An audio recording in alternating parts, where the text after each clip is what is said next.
दोस्तों, सरकारी लोन और प्राइवेट लोन में कितने का और कितना ज़्यादा ब्याज का अंतर होता है, तो आज सब कुछ वीडियो में बताने वाले हैं कि आप अगर जो किसी लोन के तलाश में हैं, आपको प्राइवेट कंपनियों से लोन लेना चाहिए या फिर सरकारी जगहों से लोन लेना चाहिए। देखिए दोस्तों, आप ये बिल्कुल जानते हैं कि आप बैंक में जाते होंगे और बैंक वाला आपको 100% लोन देने से मना कर देता है अगर जो आपके पास सोर्स नहीं है तो।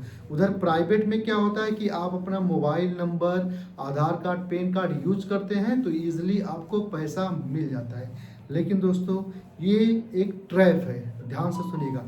सरकारी लोन लेना फ़ायदेमंद होता है कि प्राइवेट लोन लेना फ़ायदेमंद होता है। देखिए दोस्तों, जब भी आप सरकारी लोन लेते हैं, चाहे किसान क्रेडिट कार्ड पे लोन लेते हैं, डेयरी फार्म पे लोन लेते हैं, सीएम युवा उद्यमी वाला लोन लेते हैं, या फिर पीएमजीपीवाई लोन लेते हैं, या फिर किसी भी, चाहे पर्सनल लोन लेते हैं, किसी भी बैंक से लोन लेते हैं, तो आपको उस पर ब्याज कितना देखने को मिलेगा। ठीक है दोस्तों, चाहे इसमें गोल्ड लोन हो, चाहे आपकी कोई डिग्री लोन हो, चाहे कोई भी एसेट्स आप रख के लोन लेते हो, चाहे कार ही लेते हो, घर हो, बाइक हो, किसी पे भी केवल 7% सालाना आपको ब्याज भरना पड़ेगा।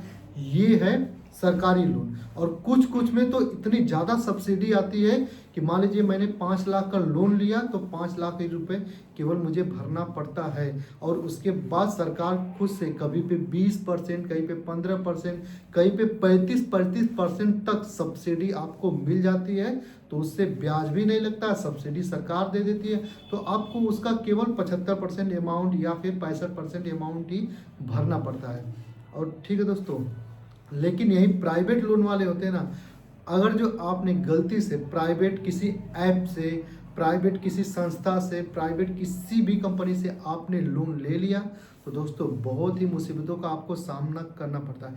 क्योंकि दोस्तों इस पे जो चार्जेस रहेगा, पहले तो 10%, 8% मांगे, मतलब मारते हैं। उसके बाद दोस्तों अगर जो आपका बाउंस हो गया तो सीधे 26%।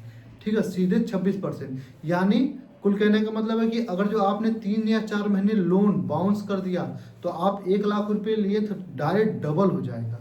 यहाँ सरकारी लोन ले रहे हैं तो आपको डबल होने में आपका जो लोन होता है 5 से 6 साल लगेंगे। 1 लाख रुपए का 2 लाख नहीं भरते तो, लेकिन यहाँ 3 से 4 महीने में डबल हो जाता है। तो यार, जितने भी लोन ले लोग मोबाइल से ले लेते हैं, आधार कार्ड लगा के ले लेते हैं, तो कृपया ऐसा ना करें। पैसे की ज़रूरत हो तो कहीं और से ले लें। ये प्राइवेट कंपनियों से लेंगे तो एक दिन ऐसा लोन के ट्रैप में फंस जाएंगे तो वहाँ से निकलना बहुत ही ज़्यादा नामुमकिन हो जाएगा। ठीक है दोस्तों, तो आपसे ये रिक्वेस्ट है कि सरकारी लोन लें। हाँ, सरकारी लोन लेने के कुछ रूल होते हैं, उस रूल को फॉलो करें, बैंक में जाए, बार बार जाए, आपका लोन अप्रूव हो जाएगा। लेकिन जो आसानी से मिलता है ना, उस पर ब्याज बहुत ही ज़्यादा होता है और आप भर नहीं पाएंगे तो ये लोग आपको गाली गलौज देंगे, उसके बाद आपके घर तक चले आएंगे। अगर जो आपने नहीं भरा तो पुलिस केस भी कर देते हैं ये प्राइवेट वाले। ठीक है, तो प्राइवेट से लोन ना लेके सरकारी संस्थाओं से लोन लें। ठीक है दोस्तों, तो भाई लोग वीडियो अच्छा लगा तो यार वीडियो को लाइक, शेयर एंड सब्सक्राइब कर दिया करो। ठीक है दोस्तों, ताकि दूसरे का भी भला हो जाए। तो भाई लोग वीडियो देखने के लिए धन्यवाद।